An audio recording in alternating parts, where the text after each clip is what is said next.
Καλό μεσημέρι, κύριε Σαματά. Ελπίζω να τα καταφέρουμε να σας δούμε κιόλας. Καλό μεσημέρι, κύριε Σαματά. Καλό μεσημέρι σας και στους τηλεθεατές σας. Λοιπόν, ξεκινάμε τη συζήτησή μας. Καταλαβαίνετε ότι βρισκόμαστε 2 εβδομάδες πριν τις εκλογές, ουσιαστικά 2 εβδομάδες οι οποίες αναμένονται θερμές, όπως όλα δείχνουν. Δεν υπάρχουν και πολλά περιθώρια από ό,τι φαίνεται για να ξεκαθαρίσουν τα πράγματα τόσο πολύ. Έχουν σταματήσει οι δημοσκοπήσεις, επομένως όλα γίνονται κυρίως σε διαπροσωπικό επίπεδο και στις εμφανίσεις σας, κυρίως στα μέσα ενημέρωσης. Θέλω να μου πείτε, και απευθυνόμενοι στους χανιώτες που σας ακούν, οι θέσεις του κύριου Καμένου ποιες είναι και τι ακριβώς λέτε στους πολίτες οι οποίοι αυτή τη στιγμή σας ακούν, ποιες θα είναι οι θέσεις σας και ποια θα είναι η γραμμή που θα ακολουθήσετε την επομένη των εκλογών, εφόσον οι Έλληνες σας εμπιστευτούν με την ψήφο τους? Η γραμμή μας είναι ξεκάθαρη, όπως ήταν πάντα, και είναι ότι πρώτα απ' όλα είναι η πατρίδα μας. Δεν υπάρχουν για μας κόμματα και χρώματα. Είδαμε που μας φτάσανε στα συσίτια, μας φτάσανε οι άνθρωποι να πηγαίνουν να μαζεύουν σκουπίδια για να τρώνε.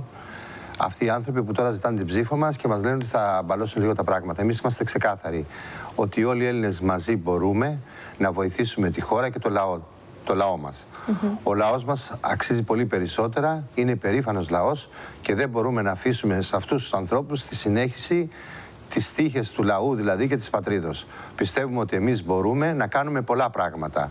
Πρώτα απ' όλα να ενώσουμε τους Έλληνες, να δώσουμε μαζί τη μάχη οπουδήποτε σε όλα τα μέτωπα για το καλό και της πατρίδος και του λαού. Για να έχουμε ένα αύριο το οποίο το αξίζει ο ελληνικός λαός, το αξίζει η χώρα μας. Κύριε Σαματά, η αμέσως επόμενη ερώτηση είναι με ποιον τρόπο θεωρείτε ότι μπορεί να γίνει αυτό, με δεδομένου ότι η χώρα μας, καλώς ή κακώς, αυτό το κρίνουν οι Έλληνες πολίτες, έχει δεσμευτεί και έχει ουσιαστικά υποχρεωθεί σε κάποια πράγματα βάσει των μνημονίων των οποίων έχουμε συνυπογράψει. Σε κεντρικό επίπεδο μεν, κάποιοι έχουν ευθέως αρνηθεί αυτά τα πράγματα. Το ξέρουμε ότι ο κύριος Καμένος από την πρώτη στιγμή έχει πει όχι σε όλο αυτό. Ωστόσο, υπάρχει αυτή η φυστάμενη κατάσταση. Άρα, η θέση του κύριου Καμένου πάνω στο τι μπορεί να αλλάξει, ποια είναι στην ουσία, στην πράξη? Να την πούμε ξεκάθαρη. Αυτοί που συμμετέχουμε, γιατί υπάρχει και το Άρμα Πολιτών, υπάρχει και του κυρίου Μαριά, μια μεγάλη μερίδα ανθρώπων που στηρίζουν στο Νότιο Μαριά. Είμαστε ξεκάθαροι. Είμαστε αντιμνημονιακοί. Δεν δεχόμαστε τα μνημόνια. Δεχόμαστε ότι η πατρίδα μας, εκεί που την φτάσανε, θα πρέπει να ενωθούμε μαζί, το λέω και μια ακόμη φορά, και θα πρέπει να ξεκαθαρίσουμε στους πιστωτές μας ότι εμείς μπορούμε να δώσουμε στην Ελλάδα, γιατί όπως είδατε και το είπατε και προηγουμένως στο δελτίο, ότι αντί να μειωθεί το χρέος παρά τα τόσα μέτρα, άσχημα μέτρα που πήρανε, το χρέος έχει φτάσει στο 165,3%. Υπάρχουν όμως περιθώρια να φύγουμε από αυτές τις δεσμεύσεις μας, δηλαδή από αυτά που έχουμε υπογράψει? Εμείς είμαστε ξεκάθαροι ότι πιστεύουμε ότι μπορούμε να το αλλάξουμε αυτό και θα το κάνουμε πάνω σε ένα συγκεκριμένο πλαίσιο, όχι περικοπές πλέον μισθών. Φτάνουν πια, γιατί αποδείχθηκε στην πράξη ότι αυτό δεν πρόσφερε τίποτα. Οι περικοπές. Για μας υπάρχει μία λέξη. Ανάπτυξη, ανάπτυξη, ανάπτυξη.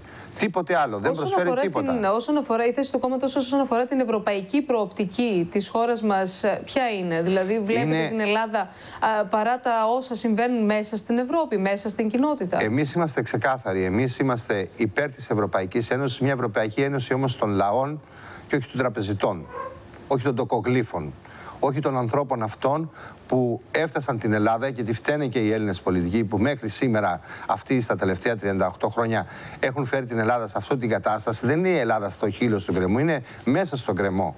Έχει καταστραφεί η χώρα μας από αυτούς τους ανθρώπους. Εμείς λοιπόν είμαστε ξεκάθαροι να αναπτύξουμε την οικονομία και να πούμε ξεκάθαρα στους πιστωτές μας ότι δεν μπορεί να παίρνουμε 200 δισεκατομμύριο δάνειο και τα 170 δισεκατομμύρια να πηγαίνουν στα τοκοχρεωλήσια. Εμείς δεν μπορούμε να τα δώσουμε αυτά. Εμείς μπορούμε να δώσουμε ένα ποσοστό 10-15% και τα υπόλοιπα χρήματα να δοθούν για την ανάπτυξη, για να βρει ο κόσμος δουλειά, για να μην έχουμε τόσους άνεργους και τα παιδιά μας να καταφύγουν στη δεκαετία του 50 και του 60 που πηγαίνουν στη Γερμανία. Αυτό έχουμε φτάσει. Ξέρετε, κύριε Σαματά, αυτά που ακούμε, γιατί αυτές οι θέσεις που μόλις μας αναφέρατε, εν πολύ συγκλίνουν με κάποιες άλλες θέσεις, οι οποίες έχουν αναφερθεί από πολλούς. Δηλαδή, έχουμε ακούσει πολλούς αρχηγούς κομμάτων να μας λένε ότι δεν σηκώνουν πληρώνει άλλους φόρους αυτή τη στιγμή ο Έλληνας πολίτης. Δεν υπάρχει άλλο περιθώριο για περικοπές σε χαμηλοσυνταξιούχους και μισθωτούς.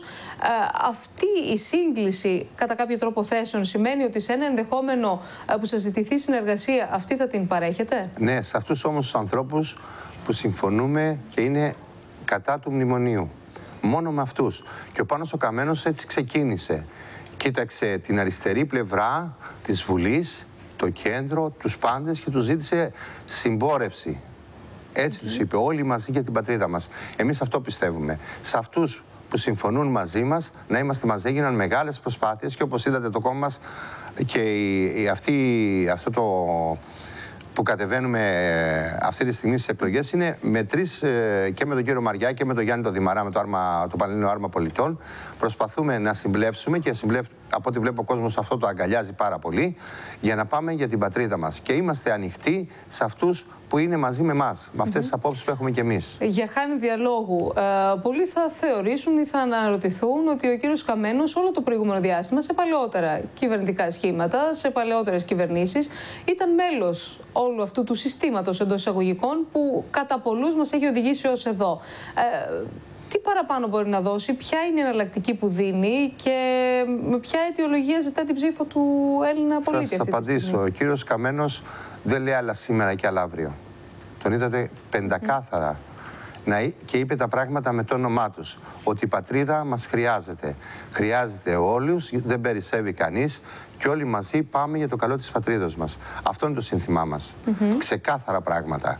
Κάποιοι άλλοι άνθρωποι άλλα λένε το πρωί, αυτοί οι συγκυβερνώντες που ήτανε, ακούσατε, δεν ψηφίζουμε το μνημόνιο, διαγράφουμε γιατί ψηφίσανε το μνημόνιο κάποιοι. Μετά, αν δεν το υπογράφουν, θα πρέπει να τους διαγράψουν γιατί έπρεπε να το ψηφίζουν τη δεύτερη φορά. Είμαι στην κυβέρνηση, δεν είμαι από το λαός. Λοιπόν, εμείς είμαστε ξεκάθαροι. Πάμε μπροστά για την πατρίδα μας, δουλεύουμε για το αύριο των παιδιών όλου του κόσμου, όλων των Ελλήνων και μας ενδιαφέρει ο κόσμος να μην φτάσει στο σημείο που έχει φτάσει σήμερα, σε αυτή την ανέχεια. Πιστεύουμε σε μια Ελλάδα άλλη, όχι αυτή που την καταντήσαν έτσι. Κύριε Σαματέιστε, για να έρθουμε λίγο και να το τοπικοποιήσουμε λίγο, γιατί μιλάμε γενικά περί των θέσεων των ανεξάρτητων Ελλήνων αυτή τη στιγμή, αλλά είστε υποψήφιος εδώ στα Χανιά. Πώς βλέπετε την κατάσταση να έχει διαμορφωθεί σε τοπικό επίπεδο και ποιες είναι οι εναλλακτικές λύσεις που μπορείτε να δώσετε εσείς και προτείνετε εσείς να γίνουν σε τοπικό επίπεδο, προκειμένου να έρθουν κάποια διέξοδα που ταλανίζουν και τους χανιώτες πολίτες? Εγώ θα πω μερικά πολύ λίγα πράγματα λόγω και της εμπειρίας μου σαν αντιδήμαρχος στο Δήμο και πολλά χρόνια σαν Δημοτικός Σύμβουλος, ότι δεν μπορώ να ανέχουμε ότι κανείς δεν φταίει για τίποτα. Δεν μπορεί το στρατόπεδο Μαρκοπούλου να παραμένει ως έχει, το κολυμβητήριο στο Ακροτήρι να καταστρέφεται, αλλά κανείς δεν φταίει. Ούτε ο εργολάβος που το έφτιαξαν έγιναν τεχνικές ατέλειες, ούτε να έχουμε αυτό το δρόμο να σκοτώνουν τα παιδιά μας, ούτε αυτό το νοσοκομείο με τέτοιες ελλείψεις, ούτε να δέχουμε το παλιό νοσοκομείο να παραμένει έτσι, γιατί άλλα λέμε σήμερα, λέμε αύριο. Ξέρετε, βέβαια, σε αυτό μπορεί κάποιος να αντιτείνει το εξής, ότι κι εσείς ως μέλος παλαιότερου σχήματος, όπως μας είπατε ο ίδιος, μπορούσατε να είχατε κάνει όταν ήταν λίγο πιο καλή κατάσταση για τα οικονομικά της χώρας. Τώρα πλέον είναι λίγο στενά τα πράγματα, δεν είναι και εύκολη η κατάσταση. Δεν είπα ότι τι μπορεί να γίνει τώρα όμως, να κοιτάμε λίγο και στο μέλλον? Είπα ότι πρέπει να πάρουμε κάποιες πολιτικές αποφάσεις. Και σε αυτές τις αποφάσεις για την πόλη μας, για τον νομό μας, πρέπει να τις πάρουμε τώρα.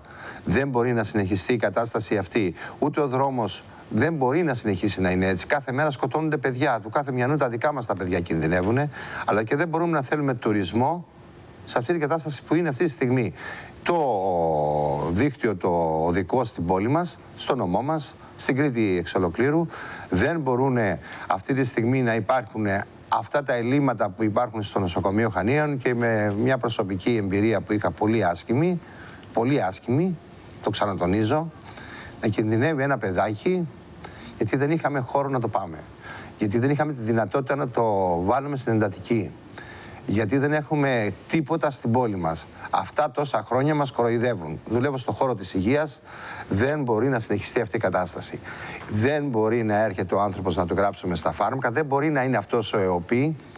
Δεν είναι αυτός ο ΕΟΠΗ αυτή τη στιγμή, αντί να λύνει προβλήματα, δημιουργεί προβλήματα. Δεν μπορείς να φέρνεις παιδιά, να υπάρχει ένα κέντρο πιστοποίησης αναπηρίας στο νομό Χανίων και να καλύπτει και το Ρέθυμνο, να έρχονται άνθρωποι με παιδιά ανάπηρα, με εγκεφαλοπάθειες, με 1002 προβλήματα, να έρχονται στα Χανιά να περιμένουν μήνες. Είναι ντροπή. Αυτό εμείς θα το σταματήσουμε. Θέλουμε ο Έλληνας να έχει αξιοπρέπεια.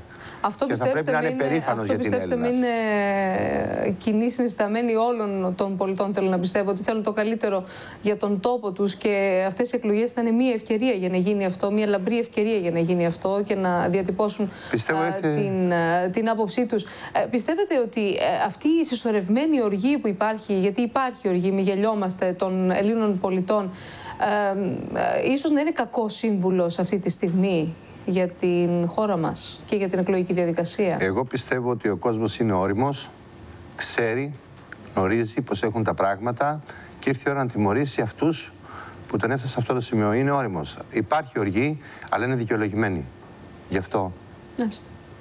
Δεν ξέρω αν θέλετε να προσθέσετε κάτι άλλο επί των θέσεών σας. Νομίζω ότι... Εγώ θέλω να πω μόνο μία λέξη. Η Ελλάδα ανήκει στους Έλληνες. Όλοι μαζί πρέπει να βοηθήσουμε την πατρίδα μας. Τίποτα άλλο. Σας ευχαριστώ πάρα πολύ, κύριε Σαματά, για την κουβέντα που είχαμε. Θα έχουμε την ευκαιρία να τα ξαναπούμε βεβαίως. Είναι μπροστά μας μια μακρά, κοντή μάλλον περίοδος. Είναι 2 εβδομάδες μέχρι τις εκλογές.